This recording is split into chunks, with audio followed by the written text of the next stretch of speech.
Hello everyone. तो कभी ऐसा हुआ है कि सपना देखे हो और वो इतना रियल लगे कि सोचो सच में हो गया। देखो, सिद्धार्थ और अदिति का भी ऐसा ही कुछ बात हो रहा था। सिद्धार्थ भूत प्रेत और सपनों का एक डरावना वीडियो देख रहा था। वीडियो वाला कह रहा था कि अगर सपने में भूत दिखे तो असल जिंदगी में भी कोई भूत आसपास है और कभी कभी ये भूत सपने में चोट भी पहुंचा सकते हैं और उसका दर्द कई दिनों तक रह सकता है। अदिति को ये सब बकवास लग रहा था। क्या बकवास सुन रहे हो? ये सब चैनल्स फालतू का बातें फैलाते रहते हैं, कुछ अच्छा देखो। अदिति ने सिद्धार्थ को सर हिलाते हुए कहा। सिद्धार्थ ने हाँ में सर हिलाया। हाँ रे अदिति, ये सब बकवास सुन के दिमाग खराब हो जाता है। वो वीडियो बंद करके मुस्कुराया। फिर अदिति ने एक जरूरी बात कही। सुनो, मुझे 4 दिन के लिए मम्मी के घर जाना है। खाने का क्या करोगे? घर से कुछ भेज दूं या यहाँ आके खाओगे? सिद्धार्थ हंसा। मेरा टेंशन मत लो, मैं कुछ ना कुछ कर लूंगा। कभी तुम्हारे घर, कभी स्विगी। अदिति मुस्कुराई। ठीक है, खाना रख दूंगी, आके खा लेना या लेके चला जाना। सिद्धार्थ ने उसे भरोसा दिलाया। 4 दिन की बात है, चिंता मत करो, मैं सब मैनेज कर लूंगा।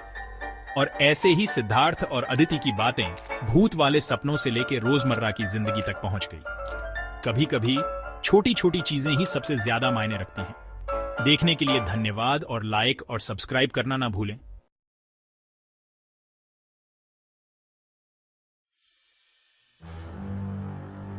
रात को गाड़ी चलाना मुझे बिल्कुल पसंद नहीं, सिद्धार्थ बुदबुदाया, विंडशील्ड से बाहर झांकते हुए।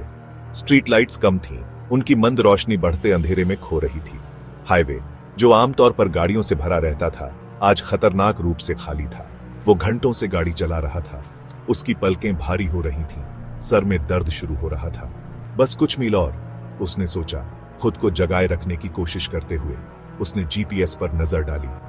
कोई जल्दी वाला रास्ता होना चाहिए, वो बुदबुदाया। जीपीएस मानो उसकी बेचैनी समझ गया हो, ब्लिंक किया और उसे दूसरा रास्ता दिखाने लगा। अगले लेफ्ट पर मुड़ो, एक रोबोटिक आवाज ने निर्देश दिया। यह शॉर्टकट का वादा करता था, शहर के पुराने हिस्से से होकर जाने वाला बाईपास। सिद्धार्थ एक पल के लिए हिचकिचाया। उसके मन में बेचैनी की लहर दौड़ गई। उस एहसास को दूर करते हुए उसने खुद को समझाया कि यह बस थकान है। वो बाएं मुड़ा, ऊंचे पेड़ों से घिरी एक संकरी सड़क पर। जितना आगे सिद्धार्थ गाड़ी चलाता गया, जंगल उतना ही घना होता गया। हवा में गीली मिट्टी और सड़ते पत्तों की गंध भर गई। सन्नाटा बहरा कर देने वाला था।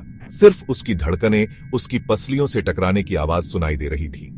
अचानक उसकी हेडलाइट्स टिमटिमाईं और सड़क पर गिरे एक विशाल पेड़ के तने पर रोशनी पड़ी। यह हाल ही में गिरा हुआ लग रहा था।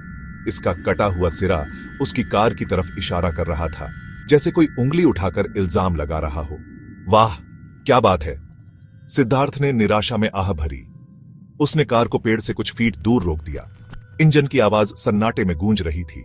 जब सिद्धार्थ अपने विकल्पों पर विचार कर रहा था, वो वापस नहीं जा सकता था क्योंकि उसके पीछे की सड़क भी उतनी ही संकरी थी। उसने मदद के लिए फोन निकाला, लेकिन बैटरी का आइकॉन लाल रंग में ब्लिंक कर रहा था, जैसे उसके कम होते विकल्पों का मजाक उड़ा रहा हो। कार से बाहर निकलकर सिद्धार्थ ने अपने अंगों के अकड़न को दूर करने के लिए स्ट्रेचिंग की। बाहर की हवा और भी ठंडी थी, जिससे उसकी रीढ़ में सिहरन दौड़ गई। जैसे ही वो गिरे हुए पेड़ के पास पहुंचा, उसने कुछ अजीब देखा।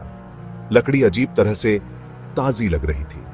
नीचे झुककर उसने अपना हाथ खुरदुरी छाल पर रखा। यह अभी भी गर्म थी, एक हल्की, बेचैन कर देने वाली गर्मी से धड़क रही थी। इससे पहले कि वो अपना हाथ हटा पाता, एक धीमी गुर्राहट सन्नाटे को चीरती हुई गूंजी। चौंक कर सिद्धार्थ पीछे हट गया। उसका दिल जोर से धड़क रहा था। 2 आंखें एक भयानक हरी रोशनी से चमकती हुई गिरे हुए तने के पीछे अंधेरे में दिखाई दी। वो बहुत बड़ी थीं, अमानवीय, उस पर ऐसी भूख से टिकी हुई थीं जिससे उसकी रीढ़ में सिहरन दौड़ गई। फिर धीरे धीरे पेड़ के पीछे से एक आकृति उठने लगी। ये लंबी और विकृत थी। इसकी त्वचा एक कंकाल के ढांचे पर तनी हुई थी। इसके अंग लंबे और टेढ़े मेढ़े थे, जिनके अंत में पंजे थे जो डामर पर खरोंच रहे थे। इसका चेहरा, अगर इसे चेहरा कहा जा सकता है, तो नुकीले दांतों और परछाइयों का एक भयानक मुखौटा था। कच्चा और आदिम डर सिद्धार्थ पर छा गया। वो चीखा नहीं, सांस भी नहीं ली। वो बस मुड़ा और अपनी कार की तरफ भागा। उसके पैर जोर से चल रहे थे, उसके फेफड़े जल रहे थे। वो अपने पीछे उस प्राणी को सुन सकता था। उसके भारी कदम जमीन को हिला रहे थे। वो कार के दरवाजे से लड़खड़ाया। उसकी उंगलियां दहशत से बेकाबू हो रही थीं। वो जैसे तैसे उसे खोलकर अंदर घुस पाया। तभी उसे अपने टखने में एक तेज दर्द महसूस हुआ। प्राणी गुस्से में दहाड़ा। जैसे ही कार अब गियर में आगे बढ़ी, राक्षस को पीछे छोड़कर सिद्धार्थ हांफते हुए उठा। उसका दिल तेजी से धड़क रहा था। वो पसीने से तर था। उसकी चादरें उसके पैरों में लिपटी हुई थी। उसके टखने में दर्द हालांकि कम हो रहा था, फिर भी था एक भूतिया एहसास जो उसकी रीढ़ में सिहरन भेज रहा था। वो अपने बिस्तर में सुरक्षित था। बुरा सपना एक दूर की याद बन गया था। और फिर भी जैसे ही वो अंधेरे में लेटा था, वो इस एहसास को दूर नहीं कर सका कि कोई उसे देख रहा है, उसके बेखबर होने का इंतजार कर रहा है।